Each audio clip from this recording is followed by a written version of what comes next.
Fit like folks. Live the Lounge 38. Here live for How Cramar, Paul Anderson and Shona Donaldson, who's sitting over there. She's just waiting to see if it's streaming live as we speak. And just waiting to see if there's anything nae jaking or just making sure our hands there so I can see one or two folk are here already. Hello, welcome to the show. Nice to see you.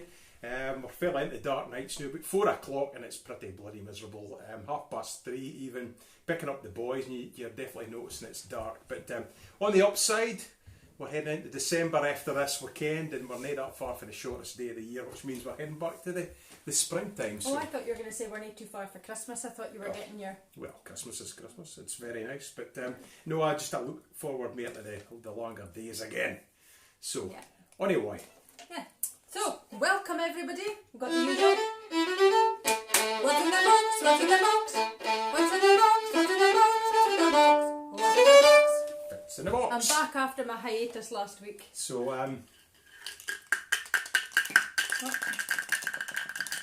fit is in there. What can I say about it? It's not very big. Well, it goes in that box, but I'm not giving you any clues. But because last week you gave clues. Well, I kind of had to because nobody was going to be close. So this time, I'd like it to be quite as specific as you can be, because in theory you might get this. You might get fairly close. But the winner will be the one that gets closest to the actual thing that it is. The thing. Okay. The hang. Turned into Italian. The hang. The hang. The hang. You can, like, I'm fair old, you can. And I busk up the piano.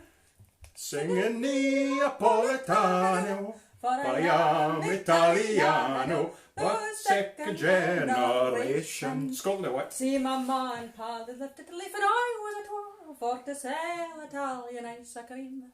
I can't remind the rest of it. No. I just remember and every year merchants are come. And every year, because I rather like the Indians with their curry and their papadum. Americans with their fast food enterprise. And the Chinese with their chop suey.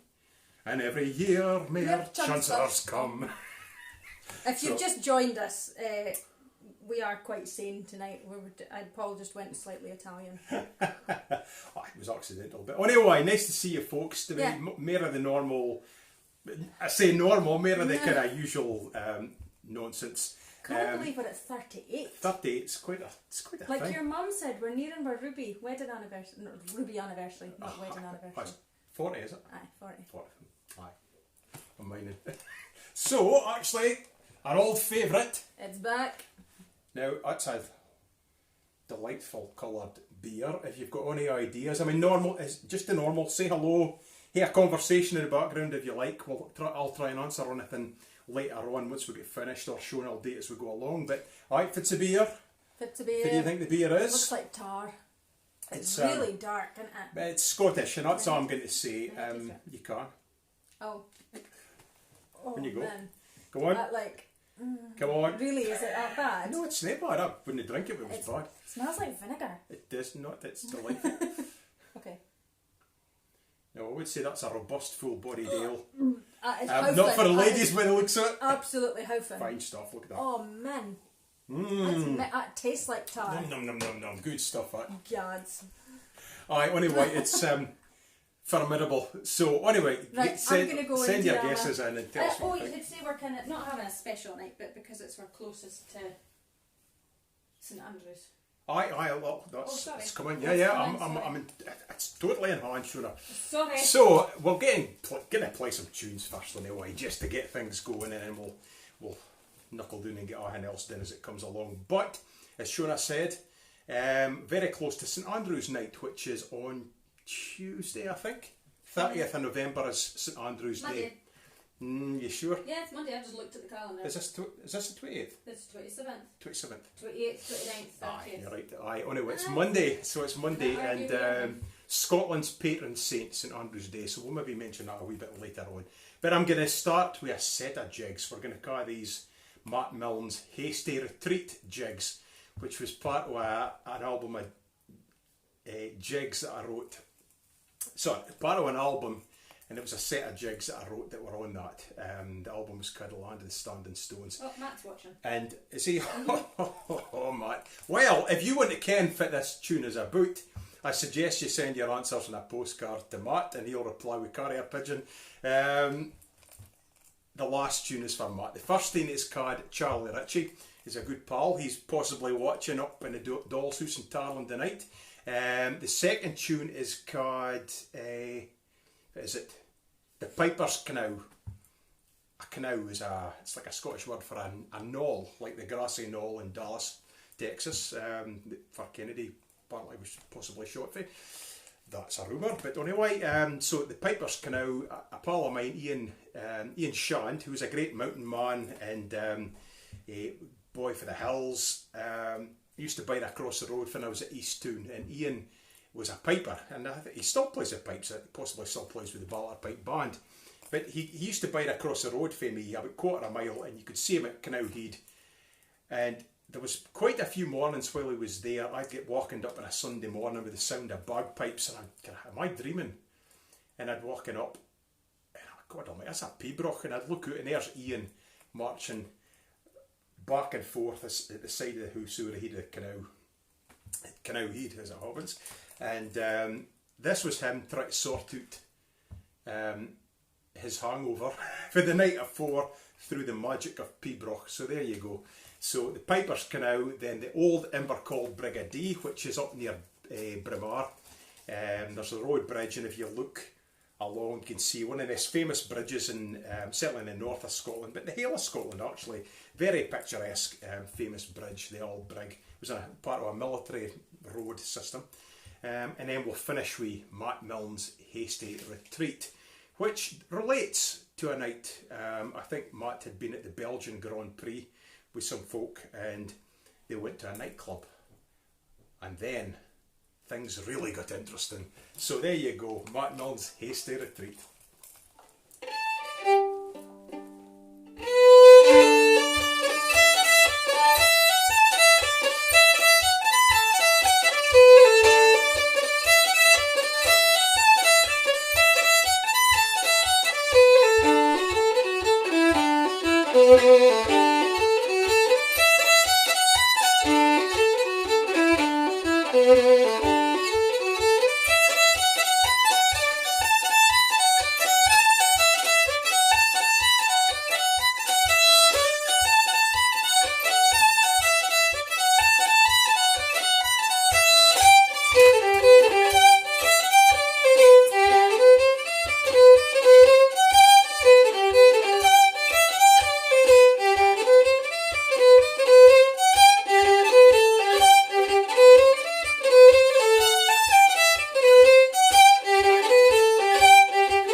Dorians. They're on 9/8, which is nice. It's as common as in 6/8. I think in Ireland they call them slip jigs, but I don't think they were ever called that in Scotland, as far as I can tell. Certainly, I never heard them called slip jigs. But 9/8 tempo, which is less common. But I put it into 9 because, well, this thing happened in the 3rd floor of the nightclub. So I put on the 3, so there's 3 parts, and it's a 9/8, so it's like 1, 2, 3, 1, 2, 3, and the last bit's his hasty retreat. Kind of down the stairs and out the door as quick as you can. So there you go. Yes, Shona, what have you got to say? I've got my announcements. I've got loads of hellos. Let me have a wee look. I'll turn the page first. Okay, hellos, Shirley and John Fox. Doreen and Melvin, and I'm presuming Callum's there as well. Wood down in Glasgow. And it's actually Doreen's birthday today! Yeah! Happy birthday to you! Happy birthday to you! Happy birthday, dear Doreen! Happy birthday to you! Yay! I think she was enjoying Friday Night Live from the lounge with an Italian takeaway. We have another birthday as well. His name was Bruno. We have another... you're Italian, Nick. We have another birthday that was on the 24th. What was that? My dad. Oh, your dad. My I'm dad. Matt Donaldson, that's right. So Matt let's sing happy birthday to Shona's dad, to Matt. Happy birthday to you. Happy birthday to you. Happy birthday, dear dad. Happy birthday to you. And he's celebrating with a new set of teeth. Yeah. And he's had implants, which sounded horrific, but apparently wasn't too bad at all. Well, I was wondering where his implants were, to be quite honest, when he said he was getting them. Okay. But he also, he's a keen cyclist, and he absolutely smashed this year. On his birthday, he smashed his 5,000 miles for this year on his push bike. So he can sing the Proclaimers to his... 500, and he can go 5,000 miles. 5,000 miles, yeah. 5,000 miles. Harry Lash from the Netherlands is watching. Hello, Harry. Sally Day Butler, your mum and dad, Ian and Anne just up the road. Jane Roberts in Philadelphia. Lorelei Bach, one of our regulars. Hello, Lorelei. Gordon Calder and Bonnie Whitney. Drew Aitken is watching. Hello, nice to see you. Anne Wyatt and Paul Gray over the hill in Lumfannon. I've still got your CDs, but I know. I've not. We'll need to get these dropped off at some point. I've not heard what they're eating or drinking tonight. Usually it's something that sounds quite Suckling pig with an epilepsy. Daria and Gordon Muir are watching in the village as well. Peter Wood for Shetland. Hello, Peter. Margaret Kerr for Australia. Shane McLeod. Hugh and Tracy Adelsey. Another couple of regulars. Frank and Lorraine over in Aboyne. Shona and Badger in the village. Kate and Jim Taylor in Garlogie. Marion, Grant and Evie. That's my sister and my niece Evie and my brother-in-law. Karen Fraser, Uncle Tommy in Huntley's watching, and he says, "Ice and a cream, Tony Cabaldi." Was there actually, here you can answer a question, was there an ice cream parlour in Huntley? Aye. There was. What was it called? Oh, I can't remember what it was called. Tommy on mine. Tommy! Say My your mum on answers mine as in. well. Jill Duncan's watching. Hello in Longforgan. Is that how you say it? Yep. Longforgan. Grace and Matt, my mum and dad are in Huntley. Sandy Thompson in Dingwall. Leah Roswell in Bucky. Alan and Rona Taylor over in Afford. Long I list. know. Joe and Pat Aitken and Kerry Muir. Donald Gibson in Turforwald. Aye, good man. Yeah. Charlie and Rona in the village. Ian Murray. Peter Headland in Sweden. And Ulla in Stockholm as well. Isabel Lang and Ardguy. Shannon Black down in the village is watching. Hello, Shannon. I worked with Shannon in the cafe. Ben Lumsden over in Oz. Margot and Edward Stewart. Larry Johnson and Bruno in Dijon. Bruno, how you doing? Yeah, I've got some guesses. What, already? Yeah. Wait, beers or? Either. Alright, beers first. Here it is, this delightful so, colour. Shane thinks it's Tartan Special. Sandy Thompson thinks Dark Island. Karen Fraser thinks Raven Ale or Dark Island. And Frank thinks Spey Valley Cascadian Dark Ale, or judging by my face, it could be soy sauce. Okay. Tasted like it was minging. Well, I'm not going to say I have no, because actually folk keep coming back with... Was it Zanrays? Zanrays and Rizzas. They that family had places I would have placed. There still is Zanrays in Peterhead. Ice cream parlour, yeah. In fact, I think there's in what's the name? Mintler. I think that's Zanrays as well, actually. It was before my time. Yeah. I just said Rizzas. We've got what's in the box. Okay. I think it was Karen Fraser that said she'll have a pint if it ever we're drinking. Okay. What's in the box? Right. in the box. Frank thinks 2 pencils and Tracy Addlesey thinks dice. Dice every week. Every week. Cindy says dice, but it's never been dice yet. Yep. So, as was mentioned earlier, it's St Andrew's Day. And actually, I'm going to read about this just because. Oh, Louis' mum said as well. I don't know what that means. St Andrew. Because sort of, why St Andrew, the patron saint of Scotland? I took a few notes down. He's one of the 12 apostles. But apparently in the 4th century, his relics came to Scotland. Possibly they weren't meant to go there, but one of the stories is that they were shipwrecked off the coast of Fife, and they came ashore, and a church was founded with the relics in what is now St Andrews. Another theory is that he actually travelled, because he travelled widely, St Andrew, when he was alive, and he might have come to Scotland and founded a church there. But he's believed to have been crucified in Patras in Greece on an X-shaped cross. And the reason for that being that he didn't think he was worthy to be crucified on a normal cross like Christ was crucified on. So you've got the relics are in Scotland. You've got to go forward a few hundred years to 832 AD in an army under King Angus MacFergus. He was there with an army of Picts and Scots who were raiding in Lothian, which was part of Northumbria at the time. And they kind of got pursued by a Northumbrian army led by Athelstan. At one point they turned to face their pursuers near what is now East Linton. Athelstan Ford is actually where the battle took place. And King Angus thought they were in for a clobbering because they were greatly outnumbered, and decided to pray for heavenly intervention. And it says he was rewarded by a white saltire showing up in the sky. And he vowed that if the Scots won the battle, then St Andrew would become the patron saint of Scotland. They duly won the battle, and he was therefore adopted. He was actually the grandfather of King Kenneth MacAlpin, who was the Scottish. He was the first man to unify Scotland, unified the Picts, the Scots, and the Britons. Largely due to the Vikings being a bit of a problem at the time, you can. But there's reason to believe he might have been at the battle as well. So there you go. The saltire is one of the oldest national flags in the world, and that is far supposedly it came from. So there you go, Scotland's saltire, blue sky with a white cross, today with St Andrew. So there you go. So now I'm going to play, in relation to this, the Stone of Destiny, which is a tune I wrote quite a few years ago. It's some folk might think it still is. It certainly would have been one of the most holy relics in Scotland, most revered, and it was for the High Kings of Scotland where I crowned.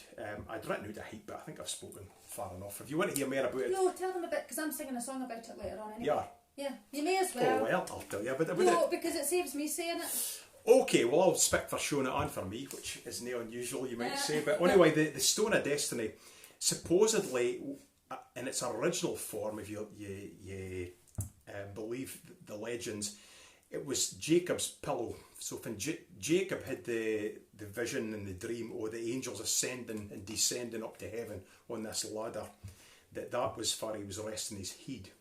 And for various reasons, I think through the legendary figure of Scotia, who emigrated to Ireland from Egypt, it became one of the most important stones in Ireland, which was held at Tara, the hill of Tara, for the High Kings of Ireland were.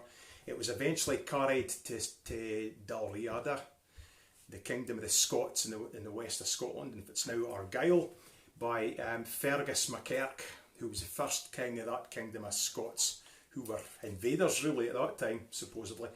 And it was an important crowning seat for them, and eventually became the coronation stone for every High King of Scotland, right up until the time of Edward I, when he invaded in 1296, I think it was.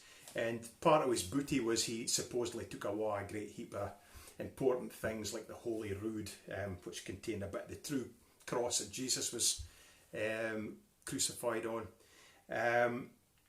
There's a few issues about the Steen that's supposedly now in Edinburgh Castle, but it's under the coronation chair in Westminster. There's good reason to think they never got the real Steen. There's a hell heap of them, but the written accounts of it looked like by folk who saw it prior to it being stolen described a black shiny stone covered in carvings, and that's certainly nae what the Perthshire sandstone is in Westminster. And as part of a peace treaty, at some point the Scots were offered it back, and they politely declined, which would be odd if it was your most sacred thing had been nicked. Why would you say, no, I'm not wanting it? Well, they didn't want it, possibly because it wasn't the right thing. But that is possibly a legend. It might be the real thing, but I don't think it is. Back in 1951. 1951, aye, there was some students from Edinburgh went doing, and they stole it out of the Abbey. It was quite audacious, really, what they did. And eventually it went missing for a while. It was national news, probably international news, and it was eventually left to be discovered in the cathedral in Arbroath, was it? Or the Abbey? Well, anyway, there you go. So enough about that. I'm going to play a tune called The Stone of Destiny. If you want to see the one that's knocking about in Edinburgh, it's in the castle.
That's one of my favourite tunes that you've written. I hadn't played that for a long time. I used to play it with George Donaldson, and I don't think I've played it live since, to be honest.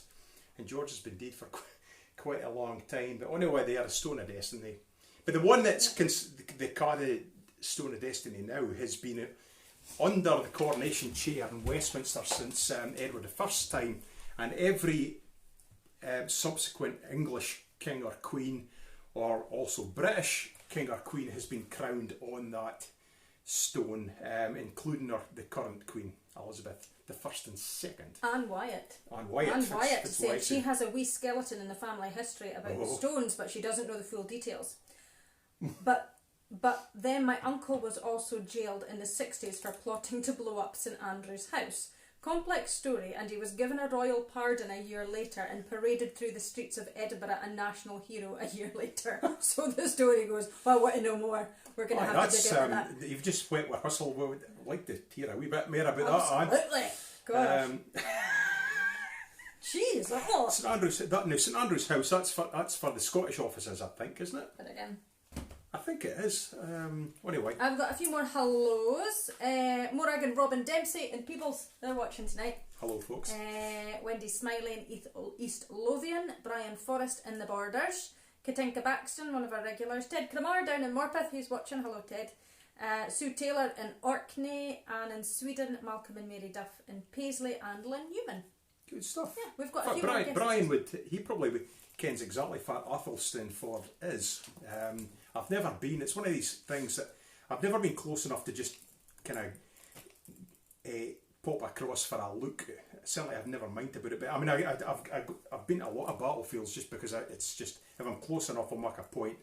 I go in to have a look at the place for that historic event. Yeah. There's things like the Flodden, for instance, would be somewhere. If I was passing, I would go out my road to go and have a look at it. So Fiona Crombie saying there was a film made about the students who stole it. Yes, there was. It wasn't a bad film, actually. And on 8 students of Scottish history out there, there'll be a few will be well aware of the author Nigel Tranter, who was a great authority on Scottish history, and actually, in fact, he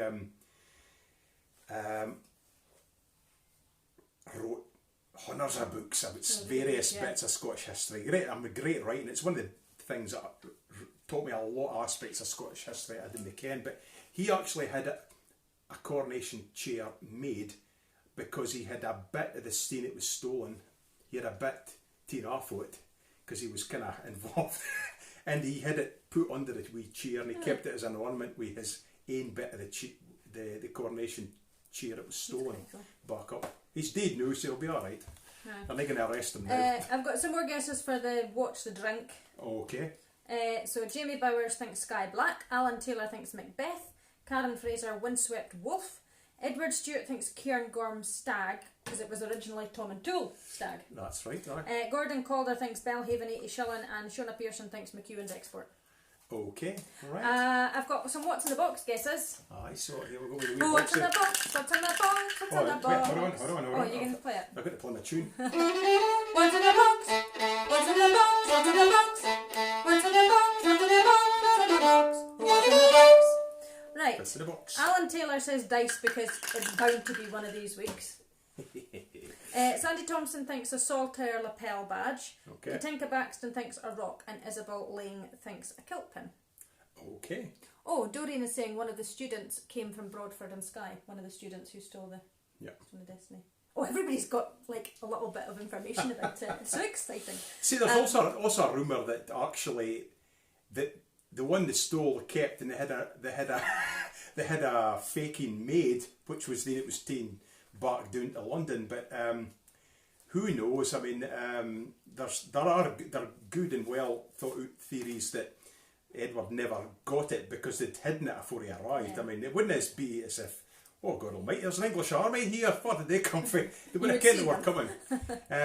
In a couple of days or a day after it was supposedly taken, a group of knights came back and they ransacked the place at Scone where it was held, looking for something. So that's one of the things that I think they realised they'd been had and they'd be fobbed off with a fake. So there you go, but it might be just stories, who knows.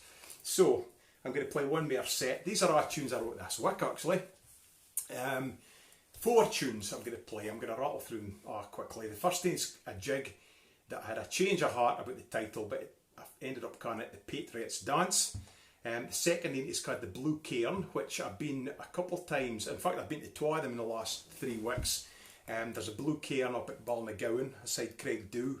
That's the famous scene. It's huge. It's a massive burial cairn. It's Neolithic, so 3,000 to 4,000 years old. Then there's another near Logie Colston at Ladies Well, and it's not so big, but apparently there's a recumbent steam. There is, because I've seen it. But in a full moon, apparently the moon rolls across the top of the steam. So there you go. I've not been up to try it myself. But anyway, but the blue cairn, it's really the biggie up there, and I was up with the boys last weekend, and found it quite an inspiring place. It's like stepping back in time. And after that, a tune called The Magpie, which I wrote actually on the spot, looking out the kitchen window. It's not often we get a magpie under the rowan tree for the feeders or the bird feeders, but this magpie was there, and it was very entertaining. Its head was nodding about, and it just looked like positions on notes on a stave, like a tune. And the positions of its head, actually, there was a bit of a tune came to it really quick. So the first half of the tune is basically the positions that I thought I was recreating. So it was kind of in time to a strathspey as it happens. So it just came out on the spot. Second half I just made up what's going to do with it. But the first half, it was kind of, its head was up and it was like this, and it was looking about. So the magpie, and then the Lecht is the real to finish. So these tunes, it's our first airing, so I hope I make a decent job.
I nearly come off the road there at the other end. I was just thinking that. So, ladies and gentlemen, I'm going to hand it over to... 2 seconds, 2 seconds. Shona. You want me to keep on speaking? I'm just writing something down. Well, I'm going to have a wee drink of my beer here. Here you go. 2 seconds. I'm just writing this, doing it before.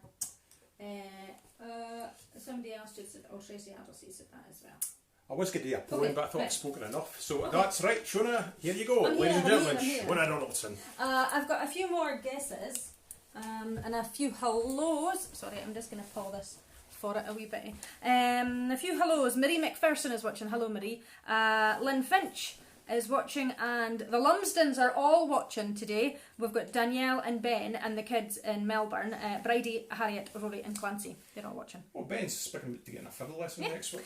We've got some more guesses. For the What's the Drink, my mum thinks it might be Coke, but no, it looks like Coke, but knowing you it won't be Coke. Harry Lash thinks Dunhog's Head and Jamie Bowers thinks Dark Island. And then for What's in the Box guesses, Harry Lash thinks it's Dougal's Collar, Jamie Bowers thinks Dice, Lynn Finch thinks a Tune and Peg, Joe Aitken thinks a bit of the Stina Destiny, as does Tracy Addlesey, Ian Murray and Katinka Paxton. Paul Gray thinks a Poppy Scotland pin badge with a saltire, and Jim Taylor thinks a granite chip for Craig and Lau. Okay. There we go. Right, I am going to sing a couple of songs. I'll do a couple of songs just now. I don't know if I'm going to do... I've definitely got one for later on. I might do 2 depending on how my throat's holding up. It's a wee bit sore. But I thought since it's St Andrew's night on Monday, I couldn't really go by a song for Robert Burns. And a lot of folk, I suppose, just sing his songs in January, but Burns is for life, not just for January. So although this is a song that he probably collected rather than wrote, a lot of people associate it with him. So it's I Walk and O. I can't mind if I've sung this before on Live from the Lounge. Have I, Paul? I'm not sure. I can't mind. Anyway. So, I Walk and O. I'm going to get a note first. Sorry.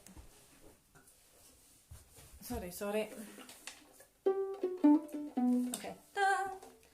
Summer's a pleasant time, flowers of every colour, the water runs o'er the hue, and I long for my true lover. I walk and walk and and weary, sleep I can get name, for thinking on my dearie. I walk and when asleep I dream, and when I wake I'm eerie, sleep I can get name, for thinking on my dearie. I walk and walk and weary, sleep I can get name, for thinking on my dearie. I walk and Lane Nacht comes on, and all the leavers sleeping, and I think on my bonny lad, and I believe my infigurating. I walk and walk and weary, sleep I can get name, for thinking on my dearie. I walk and walk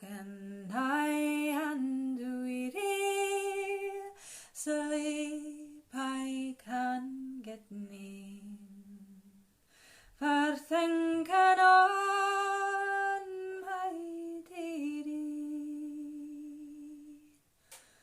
I walking home. There you go. Well, that went doing really well. Oh, good. Quite a few folks said how good your singing is. Oh, that's lovely, really lovely, nice. lovely, Thank beautiful. you. Lorelei says Paul did a great job. I think it was a wee no, but basically show's not the same without you. You should do a week yourself actually. I know, it's Just a lot of singing. Yeah, I can, but it's a lot of playing. Are you wanting a night off, like? I would like a night You'd off. like a night off, okay. But don't worry, I'll maybe hate to think about it then. Singing's going down really well, so that's good. I'm just looking at myself here. I didn't realise that this lipstick was quite as pink. When I put it on in the bathroom, it looked a bit darker, but it's quite pink. Anyway. Okay. A couple of folk have mentioned about Kay Matheson, who was one of the. Oh yeah, she was. Somebody said she was it's Strathpeffer, that's Isabel Lane. Sandy Thompson says she was a home economics teacher in Gairloch. Okay. So there you go. Cool. Okay. Yep. Okay. Well, Paul was telling you all about the Stain of Destiny earlier, and I'm going to sing a song called The Wee Magic Stain. So, it's obviously Stone of Destiny. I've never sung this before. I've heard Anne Nielsen singing it, and in fact the last time I heard Anne singing live, she sang this in a concert for, I think it was the Reid book down in Glasgow at Celtic Connections, so this song always makes me think of Anne. I'll get a note for it.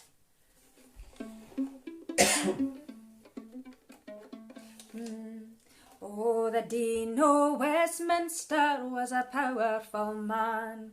He held all the strings in the state on his hand. But all this great business it flustered him nane, till some rogues ran awa wi his wee magic stain. Wi a tour-a-lie, ur-a-lie. Now the stain had great powers that could see the sick a thing, and without it seemed we'd be wanting a king. So he called in the police and gave this degree, go and hunt out the stain and return it to me. We a tour-a-lie, ur-a-lie, ur-a-lie. So the police went beetling up to the north. They hunted to the Clyde and they hunted to the Forth. But the wild folk up yonder just kidded them a', for they didna believe it was magic at a'. We a tour-a-lie, ur-a-lie, ur-a-lie. Now the provost Douglas Gasser Victor by name was off a pet out when he heard o' the stain. So he offered to the statues that stan in the square that the High Church's masons might mock a few mair. We a tour-a-lie, ur-a-lie, ur-a-lie. When the Dean o' Westminster was this we acquaint, he sent for Sir Victor and made him a saint. It's no use you sending your statues down here, said the Dean, but you've given me a jolly good idea. We a tour-a-lie, ur-a-lie, ur-a-lie. So he quarrelled a stain o' the very same stuff, and he dressed it up till it looked like enough. And then he sent for the press and announced that the stain had been found and returned to Westminster again. We a tour-a-lie, ur-a-lie, ur-a-lie. When the Reivers found out what Westminster had done, they went about digging up stains by the ton, and and for each one finished, they entered the claim that this was the true and original stain. We a tour, a liar, a liar, a lie. Now the cream o' the joke still remains to be telt, for the bloke that was turning them off on the belt at the Pico production was so sorely pressed that the reeling got bunged in along with the rest. We a tour, a liar, a liar, a lie. So if ever ye come on a steen wi' a ring, just sit yourself down and appoint yourself king, for there's nane would be able to challenge your claim that you crowned yourself king on the destiny stain. We a tour, a liar, a liar, a lie. We a tour, a liar, a liar, a lie. A few wee folk magic scene. appreciating your accents. I worked very hard on that. Laura says, well, I like your British accent. My posh accent. And Paul Gray says, Anne Wyatt, she says, very good posh voice. He says that in Royal Navy circles she's known as the posh bird. I had to work quite hard on that actually to practice that. But folk have enjoyed that. Good. That's good. And a couple of guesses. Yep. Gordon Calder thinks it's lipstick in the box, and Jamie Bowers thinks it might be a violin peg. So there you go. There you go. Okay, right. Right. Do you count what I'm going to do first though? This is quite I'm affronted. The doofers are still up in the back of the sofa. I don't think anybody can see them actually. No. So here we go. Back to me again. I'm just going to do a couple of things. First tune I'm going to play is called Lament for Bill Reid, VC. Now Bill got his VC during the Second World War. He was a Lancaster bomber pilot. He was a flight lieutenant, and he got his award with a Victoria Cross for a raid on Dusseldorf, I think it was. And on the way out to Dusseldorf with his load of bombs, he was attacked by a Messerschmitt, and it smashed his window. So you can imagine it's actually going to be freezing cold as much as anything else. He had multiple wounds. The tail gunner was pretty much blown out of the plane. I think the back end was shot up. His radio operator was injured. His navigator, I think it was the radio operator, was killed.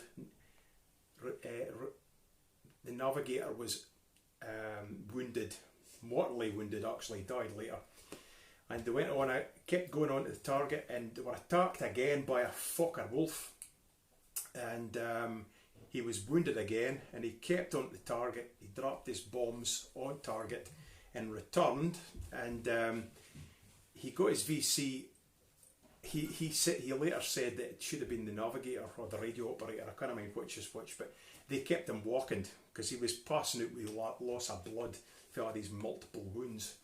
And as he crossed the channel, he saw the air raid lights for an American air base, and they guided him back to England where he landed. The plane collapsed on the runway.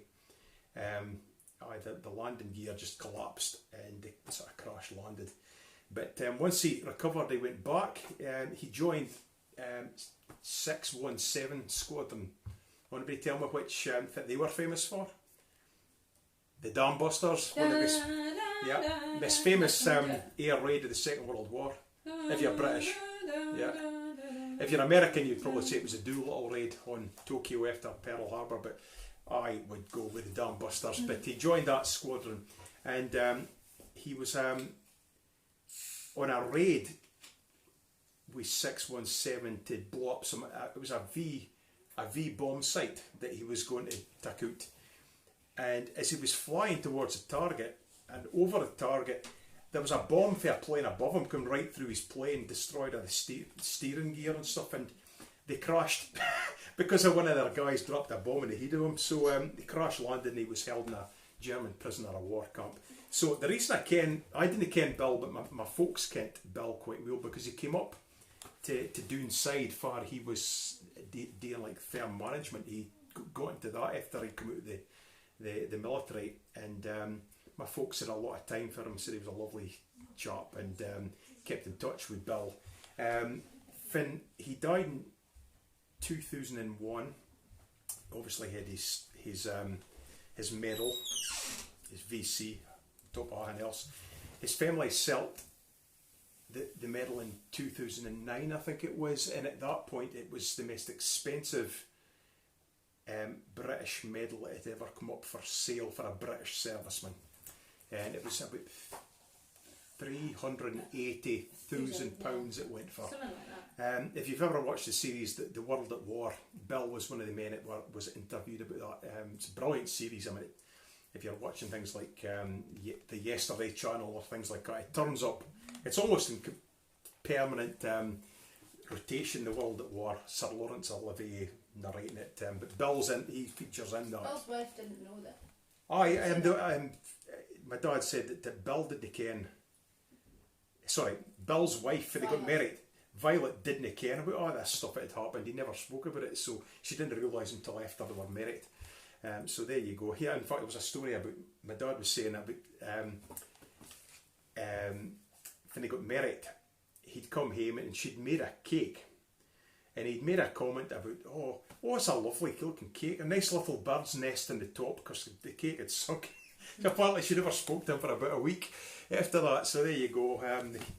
Can't always be heroic, but Bill, nice guy. The reason I'm playing this, not just because the family kent him, but because tomorrow's the anniversary of his death in 2001. So this is a lament for Bill Reid, VC.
No, So the lament for Bill Not Reid. heard you play that in ages. No, it's just one of these things that kind of go out of circulation a wee bit. But, Rona says, what a lament. Fabulous, Paul. And Jane Roberts says, I so love this tune. You taught it to us ages ago at Boston Harbour Scottish Fiddle School. Yes, I did. First time I was at that. She still has the 3-part cello arrangement that they wrote. Joe Aitken, perfect tribute, Paul. Thank you very much. He was from Baillieston in Glasgow, Bill. I can't remember if it's further. It was just a very kind of down to earth kind of job that he had. I can't remember. It was like a blacksmith, or it was something like that. Just a very kind of normal guy's kind of job that he had. So a remarkable character anyway. He bid in Crieff latterly. It's one of these things. My folks said we'll need to go down and see Bill, and he would have certainly been welcoming, but never did it. Never did it. Shona has looked it up, and his dad was a blacksmith, so I was kind of right there. And that was my granda actually asked me if I would write that for Bill, so that was just because my granda thought along with everybody else. So I'm going to play a couple of hornpipes to finish up my spot. Bees Wing and The Hawk, both by James Hill. Born in Dundee, but spent most of his life at Gateshead near Newcastle. Greatest composer of hornpipes ever. Ever, and that's all I'm saying, in my humble opinion. So there you go. Ever.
Dumfries in Galloway called Beeswing. Well, Beeswing. And I've just looked it up and I can tell you. On you go. Well, I was just going to say Beeswing was a racehorse, but it was actually the name of a pub in Gateshead. So, possibly named after a horse, of course. Beeswing is a small village in the historical county of Kirkcudbrightshire in Scotland. It was formerly known as Loch End in reference to its position near Loch Arthur, which lies to the east of the village and has been claimed as the setting for the Arthurian story of Lady of the Lake. The village was renamed to honour the famous racing mare Beeswing. Gosh, that horse must have been amazing. Okay. Pubs and villages named after it. Imagine, I mean, Loch End is not very inspiring, it's though, like isn't it? It's like Bog Heed or Bog End or something like that. You can, with a farm just outside Tarlin up the north east of the village called, traditionally it was called the Bog, but there was a point when one of the farmers' wives didn't like biding at the bog, so she put an I in it, so it's called the Boig. The Boig. But it's still bog. To her fury, Abdi kept calling it the bog, and it's still called the bog, but it's written B-O-I-G. The bog. Right. The bog. The bog. You want this turned round, actually? Yeah, I'm going to, just a second. I've got a few hellos to say. Hello to Shelley McConnell, who is in New Zealand and is watching this at 10 o'clock in the morning. What have you done? I dumped the chair right down to my feet. With my arse in the head out, so it was quite certain. Shelley McConnell is watching it. 10 o'clock in New Zealand. So hello, Shelley. Hello. A few more guesses for the whatever the drink is. Jamie Bowers thinks Wolf Rock and Gordon Calder thinks Tennent's IPA. And in the box, Katinka Baxton thinks a coin. Anne Wyatt thinks a cork with a coin in it. Jamie Bowers thinks fish and tackle or weights. Lynn Finch thinks a camera lens. Gordon Calder thinks fine-tuning pegs, and Joe Aitken thinks it's the tap off the top of the bottle that you're drinking out of tonight. Okay. These are great answers. But they're not right. There's neither right, actually. So you're running out of time. If you want to reassess your guess, you better get them in quick. I think when I was singing, I'm sure I saw Sheena Facher watching. Did you see Sheena Facher? Hello, Sheena. Actually, I've no idea because I haven't been paying attention. See, when we're watching, we get everybody's things scrolling up and down, so I try not to look at it because I kind of don't really look because it's distracting for playing. Right, I'm just going to do one more song. Do you want me to? Yeah, if you whip me around. If you whip me around. So, hello, folks. Unforgettable. That's what you are. Whoops. Round, Paul, you're right. You're going to tickle him. Boot, you've just taken the light out of that. It's the plug. You just pulled the plug out. Just leave it, it's fine.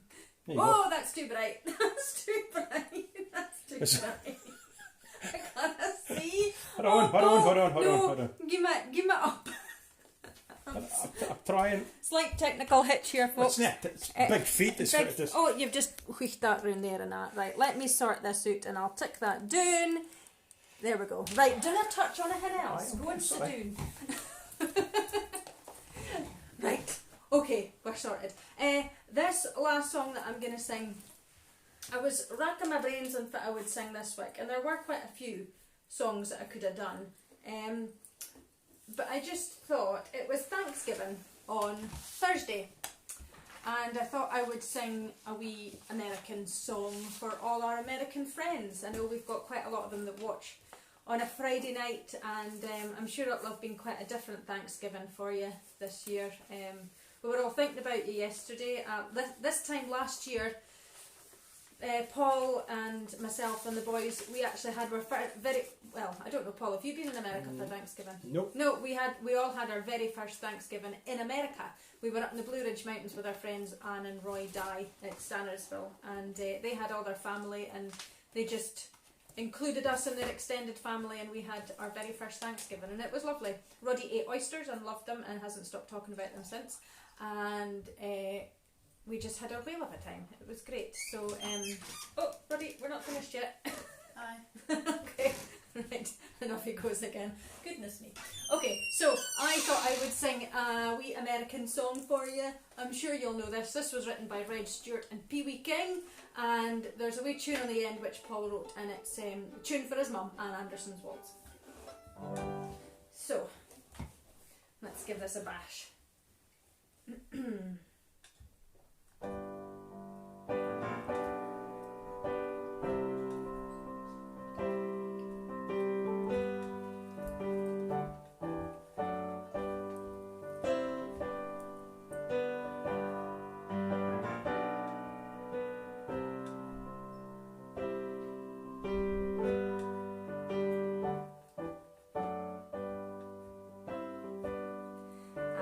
Dancing with my darling to the town.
Just let you turn it. Yep, I'll turn it in just in case there's any more difficulties. Too busy. There we go. Singing to my own face on that screen. So, sorry folks. Yeah, you were too busy. Anyway, that was lovely, Shona. Unforgettable. That's what you are. Made an air so well. So... What's in the box? What's in the box? What's in the box? What's in the box? What's in the box? What's in the box? What's in the box? What's in the box? I don't know if there was any guesses for anything came in there. I couldn't see it from where we're playing. I didn't notice, but I we'll just soon find noticed out. Jamie's got marbles. There was a few other ones. Was there? Oh no, I think that was it. I think that was it. So, what's in the fits box? in the box. Was anybody remotely close? No. A kilt pin was the closest. Oh no, is this not? I think Sandy Thompson was quite close with this. What did he say, look? A lapel badge. Oh, a saltire lapel badge. That is right. So a kilt pin, a lapel badge are close, but this is a very specific badge. Can you see that, folks? No. No, that's not working very well. No, I can't really see it. I'll tell you what it is anyway. This is a Dennis Law Legacy Trust badge. Now, the eagle-eyed amongst you might have noticed, it's a Scotland fit by top for the 1950s. Dennis Law, in my humble opinion, greatest Scottish football player of all time. Come from Aberdeen, played for Manchester United, Manchester City, Torino, I think it was. He did play in Italy. He's probably the first Scotsman to ever play for an Italian club, I think, which was kind of remarkable at the time. But he played with Busby's Babes. He was one of the greatest Scottish football players, an absolute legend. And I played at a dinner for his charity last year in Aberdeen, and I got that when I was there. So I was asked to write a tune, so I played a tune for him. You also got him to sign a photo for I the did. boys. It was. There's a famous photo of him because he used to do it when he scored. He was like one arm in the air like this, and it was a picture of him and his Manchester United top, and then there's just a football stadium in the background. Him just his back to the camera. It was soaking, but it was obviously a night of pouring rain, but it had his number on the back, and I managed to get Dennis to sign it for the boys. So it's quite nice. Hector's big into his football. Absolutely. So. And what were you drinking tonight, Paul? Well, nobody got it right. Nobody got it right. I've only drunk about half of it. I'm not surprised, it's minging. It's no, I like it. I like it. It's called for the Broughton Brewery. Old Jock. Stinking. Old Jock. It's quite strong. I think that's probably why it's got a strong flavour. It's 6.7. What does it say on the back? I didn't mess with Old Jock for every day. A terrible hangover once. The very first Fiddle Fest in Edinburgh, which is like 25 years ago, is it? I don't know. Yeah, it's about 25 years ago. We were drinking that at the festival club. Oh, yeah, you can't have been drinking it. That is no question about that. But it's Old Jock. Nobody got it right, so 1-0, Paul Anderson. Intense caramel aromas and roasted maltiness, along with a good splash of tar. Tar, treacle, chuckies. Oh, here, we're doing something quite exciting in the morning. Are we? Tomorrow morning. It's almost like a gig. It's almost. Well, it is, except but there's nobody there. We're at the venue. We're doing a virtual concert for St Margaret's Kirk in Braemar. So we'll be playing at that. We're going to record There's it. not going to be an audience, but it'll be recorded and it'll go out and folk will.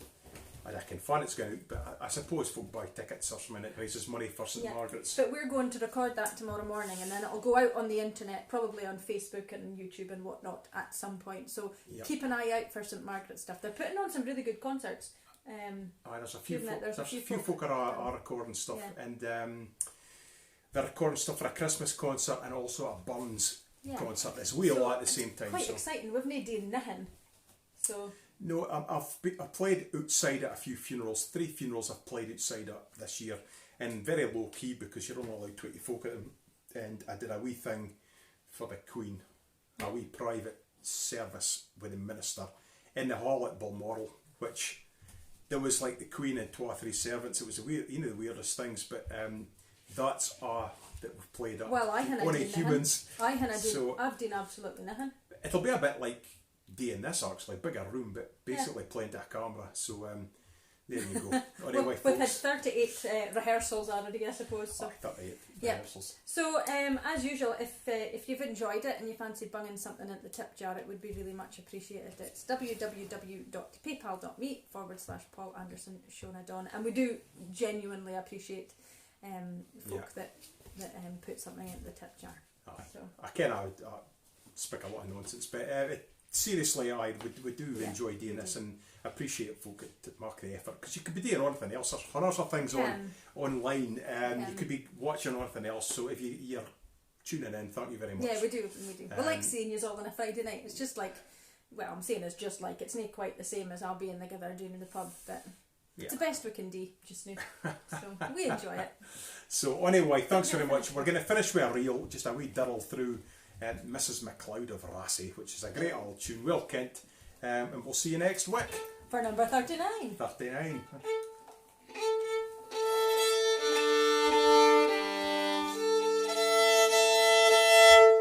2, 3.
Say hello to somebody. What was that? I forgot to say hello to Elaine and George Mitchell. I didn't see your name coming up, Elaine, so I'm awful sorry, but Elaine and George were out for their tea to Ashvale the night God before. almighty, George, I bet he's got his bed early with a sore belly. I saw the plate. It was like the Ashvale whale. It was sitting on that. So you'll never eat all that. Oh man, it looked mega fine though. It's like a pig's head. Hello to Elaine and George at the back of Benners. I'm not sure if you're watching tonight, but you'll probably see it and catch up. So I hope you enjoyed your tea. Anyway. Cheerio, folks. We'll have a see you good next weekend. week. Have a good night, and we'll see you down the road. We'll be back next week. Cheerio. Over and out.